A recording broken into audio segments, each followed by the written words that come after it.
à la Bourse de Paris pour France Info. Dans un instant, ils ont fait l'actu. Sébastien Baer reçoit Emmanuel Crollet, l'ex-beau-frère d'un meurtrier qui a défrayé la chronique. C'est dans moins de 2 minutes, juste après l'info, 13h10, Olivia Cohen.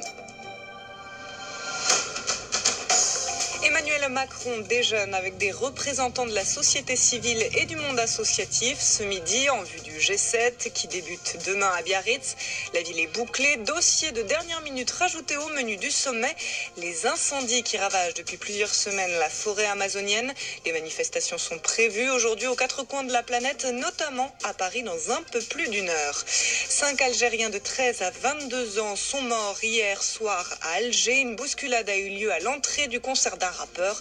13 victimes hospitalisées se trouvent dans un état critique. Un homme de 37 ans inculpé aux États-Unis près de Los Angeles, ce cuisinier dans un hôtel de luxe aurait menacé ses collègues d'une fusillade. Des armes, notamment un fusil d'assaut, ont été saisies chez lui. D'après les premiers éléments, il était mécontent de la gestion du personnel. Après des températures fraîches pour un mois d'août, il fera de nouveau chaud ce week-end. Les pics sont attendus dans le sud-ouest et en basse vallée du Rhône, avec des pointes à 35 voire 36 degrés. Faire semblant de jouer de la guitare juste avec ses mains sans instrument, une discipline qui a maintenant son championnat du monde. La compétition a débuté ce matin à Oulu dans le centre de la Finlande. France Info. Ils ont fait l'actu. Sébastien Baer revient.